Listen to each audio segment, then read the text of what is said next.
So I started in 2014, and because of this group, we have got about 5 different trust organizations formed across India with different people, individuals. So what is happening is we have members, 1,800 on the Facebook, about 3,000 members on WhatsApp groups. Some are post-transplant kidney transplant, some are dialysis groups, and some are mixed dialysis and transplant groups. My own theory is that kidney dialysis and transplant can never be differentiated, because a person who's had a transplant, not everyone has a 50-year graft success rate for 50 years. Some of them lose their graft in 6-7 years, 10 years, 20 years, and they go back to dialysis. So they need to be constantly in touch with the reality. The dialysis very much close to my room. It's not somewhere far away. It's something that is just there. It's a bed across. It's just next door to me. And anytime I can be a post-transplant happy person, or I can become a dialysis machine dependent person. So, that has to be there with them, because I have seen that with happening to my son. And it was a very tough journey.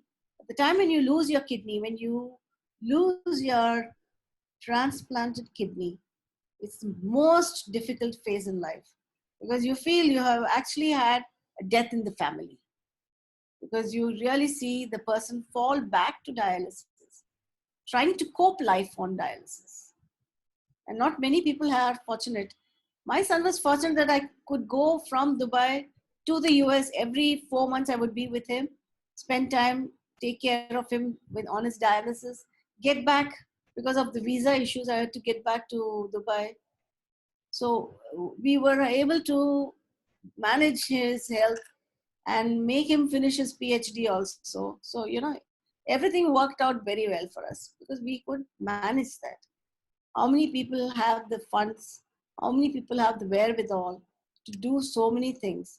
It's also a question of not only our own capabilities, it's also a question of opportunities. Not everyone is placed with that opportunity. You're not always lucky to have that second chance or a third chance. So all this makes one wonder how far you can stretch the whole thing. That is where we are stretching. So what you mentioned, that there is certainly a big part that many people who've been diagnosed with kidney disease and they go through the transplant, it's a very exciting phase in life, but it's not the happy ending, because it's actually just shows that it's a beginning of their new journey. So do you find a lot of transplant patients who come to your group who already successfully had one surgery and right now in a place where they need the next transplant? Some of them have gone through that, and one person we lost very badly because he just could not take the dialysis anymore. But there was another chap who I least expected. He got a second transplant and he's had a good chance in life. So, least expected because he was the one who was crying all the time and moaning about it. So I was thinking that maybe I won't see this boy again. He was away from Facebook for some time. And suddenly he came back and with happy news. So that's all something you don't know who's going to get the lucky chance. Mm-hmm. Yeah, that's right. It's hard to predict, and there are different personality traits. There is different ways how people manage their care. That also plays a significant role in being able to take kidney. Because as we are aware, many patients have to go through the process, maybe losing weight or controlling their blood pressure or treating other conditions to be able actually undergo the surgery and receive kidney. I can talk about people who are on dialysis for long. I have this chap who's on dialysis for 22 years. And his father was very smart. He made lots of financial arrangements.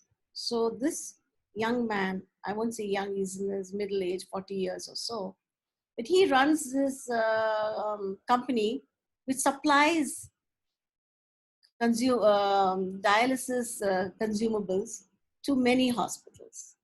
So, he's constantly in touch with doctors, hospitals, and so he's managing his business, he's managing his dialysis, and he's also got his own trust, which is doing very well, doing work.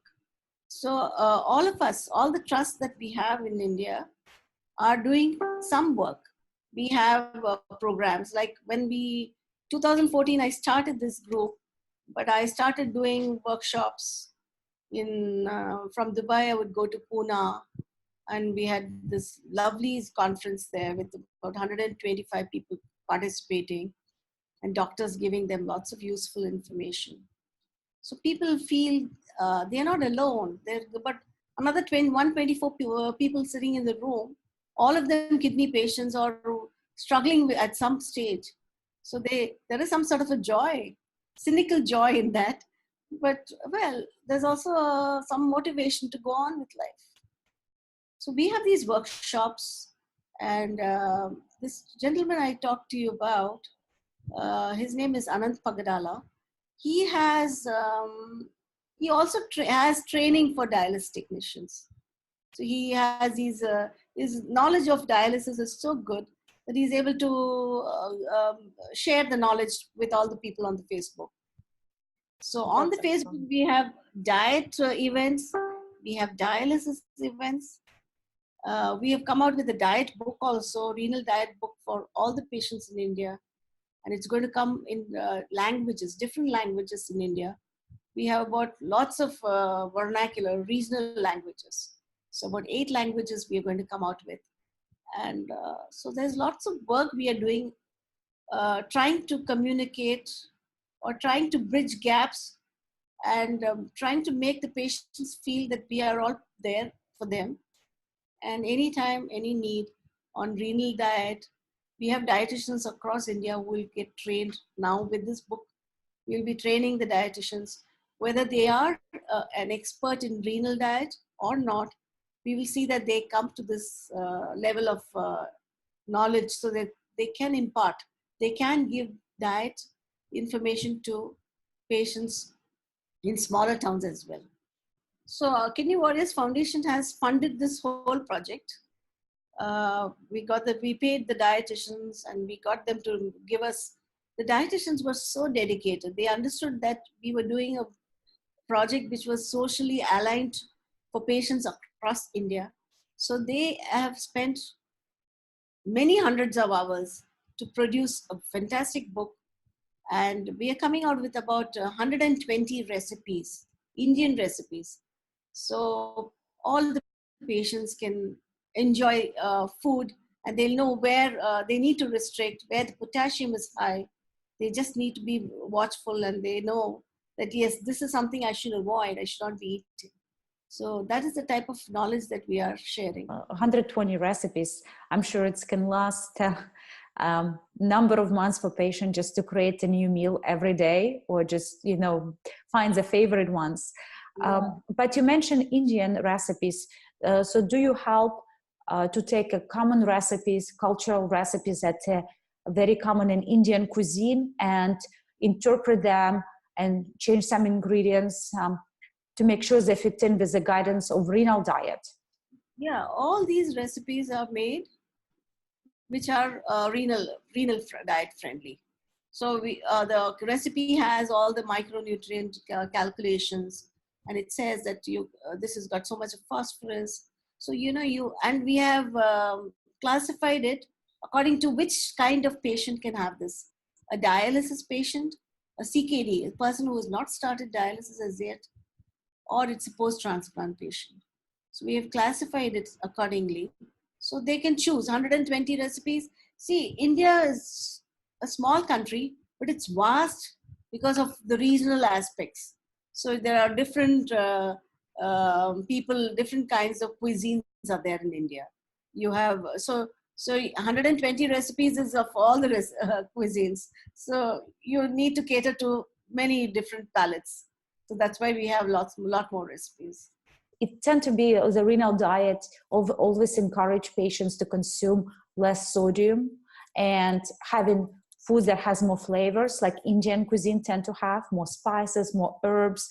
It just makes things more flavorful, but also more exciting for renal patients to indulge meal and enjoy the flavors when, very often in, let's say, Western diet, it's all about adding salt maybe to create the flavor. So I think the diversity of Indian spices and ways how things get cooked and prepared could be very valuable for any patients to have access to these recipes and enjoy them. I hope so. We made all the attempt, but only time will tell us whether it was successful. For me, when my son was in US, he was in Davita for dialysis, and at that time we found that we didn't have any recipes, Indian recipes on Davita website. So I wrote some recipes and I gave it to Davita, and they published those recipes. Excellent. But it was very, very sketch. It was very, very, it was so rough because I never knew that I had to calculate everything so well. So, because when you're cooking every day, you don't measure, you just cook. You take something and you start cooking it. But you don't take a measure. You don't actually measure things and cook. So it was a big learning experience for me. And doing this book has really helped me in understanding the diet better.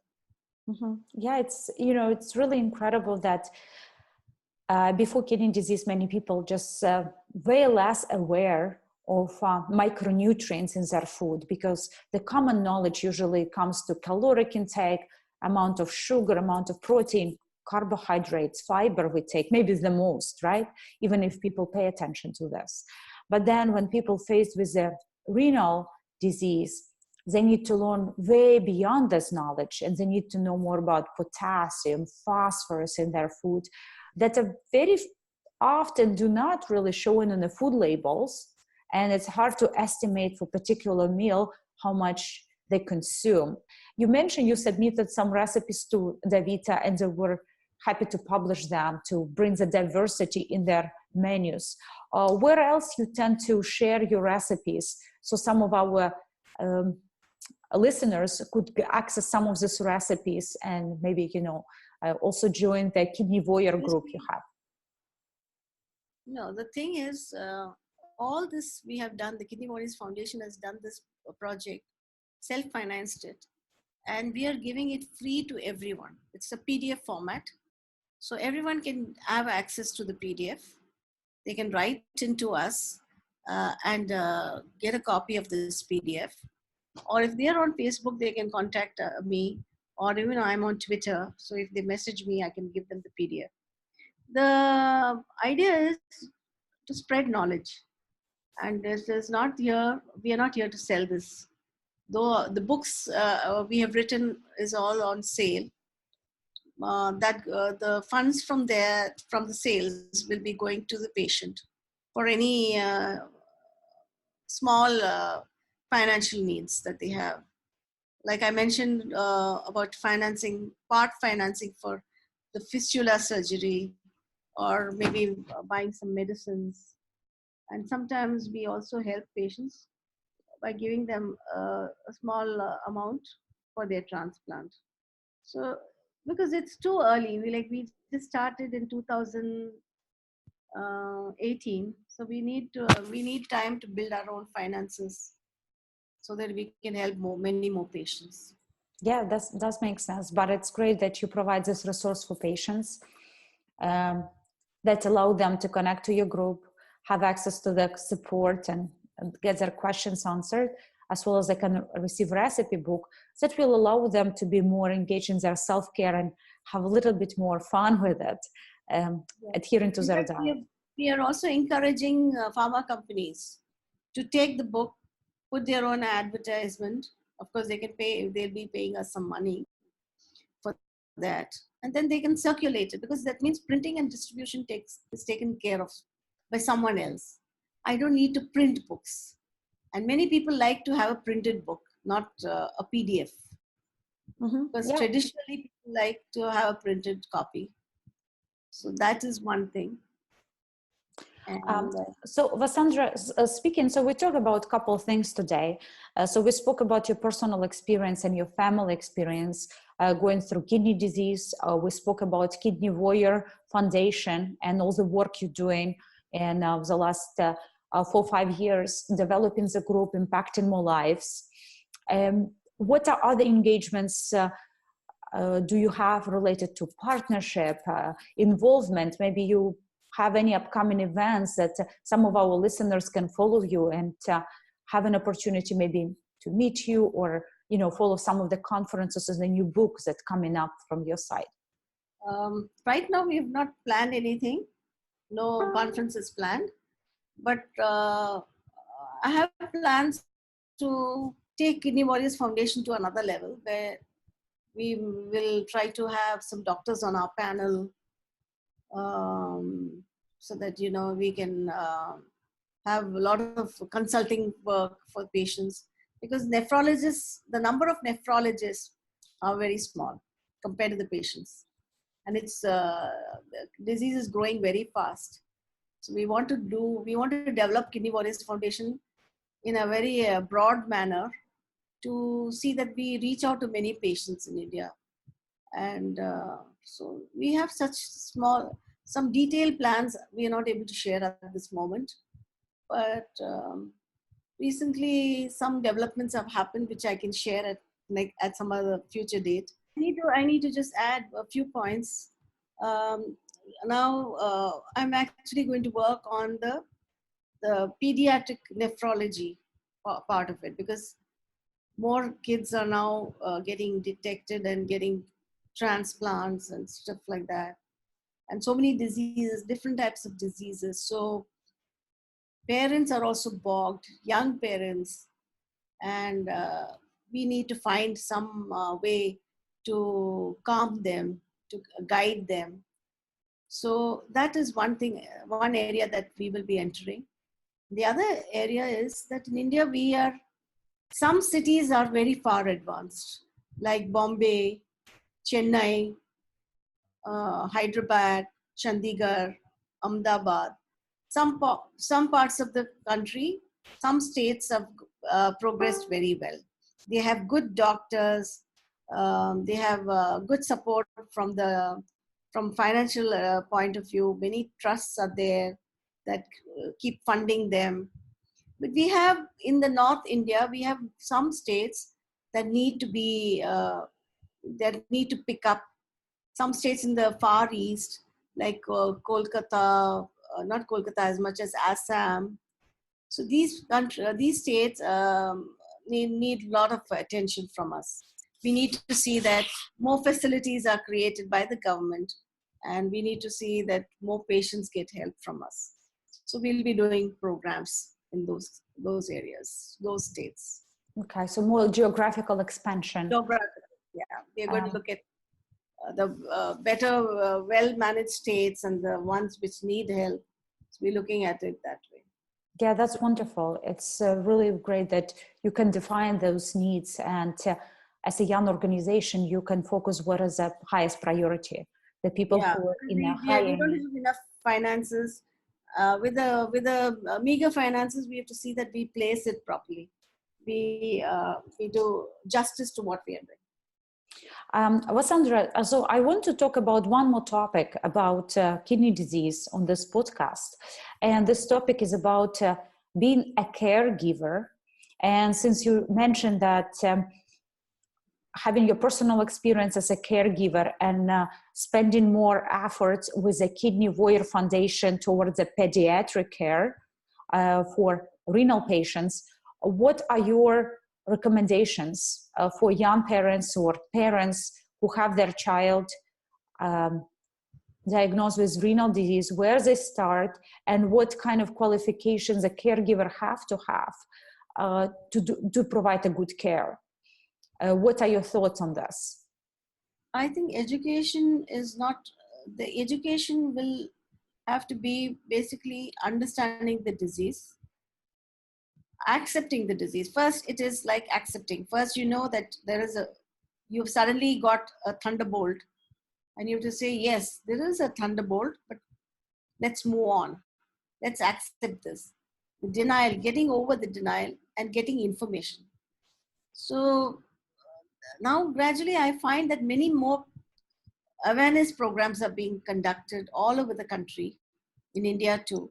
So people are getting aware about the disease, but what they need is they need hand holding. So I feel more and more counselors are required at the hospital levels. So as soon as you are told, given the verdict that your kidney has failed, there must be someone saying, don't worry, there are many people who have had this kidney failure. And okay, this is not the end. There are treatments. You can survive. So that is a very important first stage of counseling that is required. And then thereafter, the parents are given information. They have to read that information. So that is up to the doctors to tell the patients that they have to be advised. They should take care of their kids. But the parents have to have that thing in them that, listen, I have to do this for my child. Come what may. That has to be there in them. Many people don't have that. It's a very sad situation. But many people do have it also. So I'm on Facebook, I'm seeing many mothers, very caring. And I'm very happy about that. But Facebook is just such a small universe. So you can't really make a big judgment on that. But there are people who need to feel that need that, yes, I should do much more for my child. So yeah, that's a great advice. That has to come, because you see today what has happened, people have lost a lot of sensitivity. People are occupied with social media. They are on WhatsApp, they are on Facebook, they are on anything. So there's so much of diversion. It wasn't like that. Parenting was not like that some 30, 40 years back, where you were just simply not diverted by other things and you had to do this. Your child went to school, you have to do this, you have to do that. Everything was very well laid. Today it's not like that. Your time is occupied in many areas. So parents are, I'm sure they are finding it difficult to manage all these things together. Right. But It's like smarter. They are smarter also. And so are the kids. Kids are also very smart. They are able to explain their problems very well. So I think for the young ones, there isn't a problem. But I have also felt that in US that thing about what is that? The parents' involvement after the child, I won't call the child, the young adult grows 18.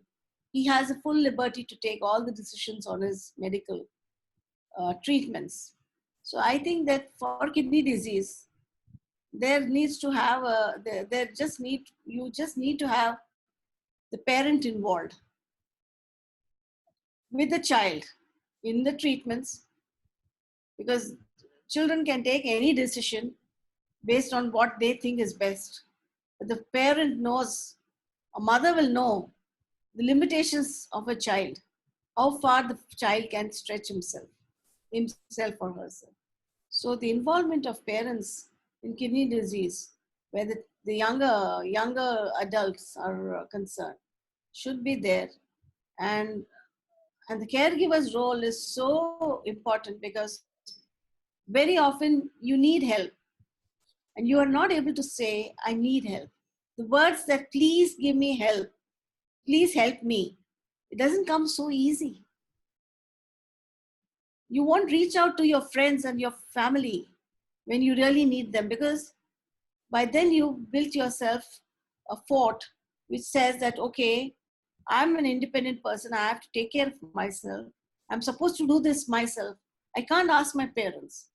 So that is also something that uh, it's like threshold. You can't cross that threshold and say, yes, I do need help. So it's all inbuilt. It's something that society has built it. But somewhere for kidney disease, you need a lot more help at all stages. Yeah, Vasandra, it's great that you brought this point, that there is certainly part of pediatric care where patients, as a young kids, they are highly rely on their parents as a caregivers, and it puts more, discipline and needs for parents to be, 100% there for their child. But when child grow and become young adult, there is this difficult time when it's overwhelming to make many of these decisions. So there should be more thoughtful approach to not just trying to rush with the decisions, but have a good support system. I was called in by one of the other groups, international groups, and the admin asked me to come in and discuss. I said yes. Because your child is an adult, he or she is 18-year-old. That decision is not hers all the time, because in kidney disease it's so complicated. Even for an adult, it's difficult to manage. And if the person says, okay, I'm 18 years, now I live separately and I manage my transplanted kidney, it's fine. But then you have to be in touch with your child on a day-to-day basis. To know, day-to-day basis means at least to know whether the child is, I do that with my adult son. I watch out for him. Is he on Instagram? Has he posted something here? Has he posted something there? Because you have to know what is happening. You can't just say that, okay, he's had a transplant and life is fine. It is not always fine.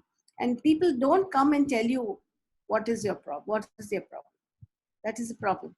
They stop talking to you when they see that something has gone wrong and things are going downward. They just become very silent. In the group, I keep provoking them and asking them questions. And I go back and ask my patients, okay, you had a biopsy, what happened? You never told us what happened. But it's not easy to do this on a day-to-day basis. But mother to a child can definitely do, or a father to a child can have that relationship going, so that it's also not only about the mother and child, it's even the adults. A sister, maybe it can be two grown-up people, 40-year-old sisters. You know that your sister is a kidney patient, you should be able to reach out to that person. There can be something like dropping them in the dialysis center, picking up some medication, leaving some money in the drawer so that if there's an emergency, there is some cash.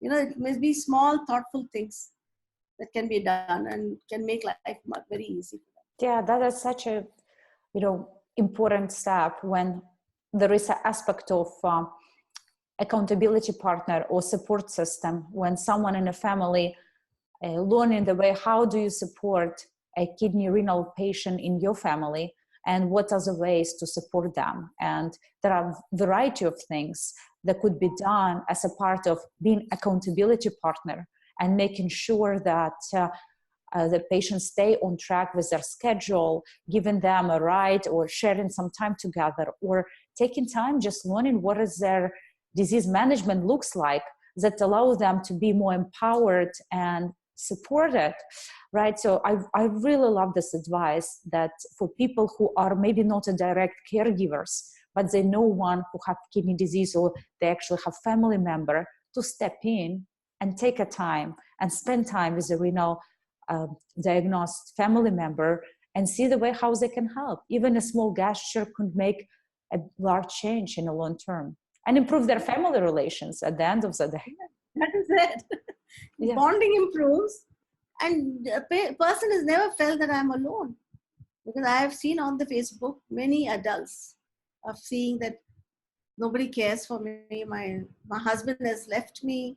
So you see, the relationship goes very bad, sours very easily when you have the kidney disease. People just want to stay away from you. So and gradually, actually, I've seen change in me, that I don't want to go for a wedding. Someone invites me to a wedding. I say, what do I do there? Because I'm no more the cheerful person. Because anything I want to talk is about kidney disease. So I'm such a boring person. I don't have anything else to talk. No social conversation. So. It's really fascinating when people get incredible passion in what they do. Sometimes they just have to isolate themselves and put all the focus on one topic to develop something great. So you're doing an incredible work, and everything you do is so impactful for kidney community, but overall for humanity. So I think you never should miss any wedding. If it's an opportunity for you to share your mission, or opportunity just spend a good time and maybe, learn something new, because the world is beautiful, and people like you have to have a time to, have fun and also share your message, because you have so many resources to share. Vasandra, unfortunately, we have to wrap it up for today's conversation, but I really hope we'll have opportunity to talk about other topics related to Kidney Warrior Foundation expansion and the next steps you achieve in your future development, as well as maybe we'll discover additional topics we can cover, related to patients' care and management in India and global wide. Definitely, we will do that. Okay. Yes. Thank you so much, Natalie, for spending time and giving me this opportunity. It's such a lovely conversation, and I felt as if I was just sitting next to you and talking. Right. I was in New York and not in India. Likewise. Yeah, I had a very pleasant time with you as well, Vasandra.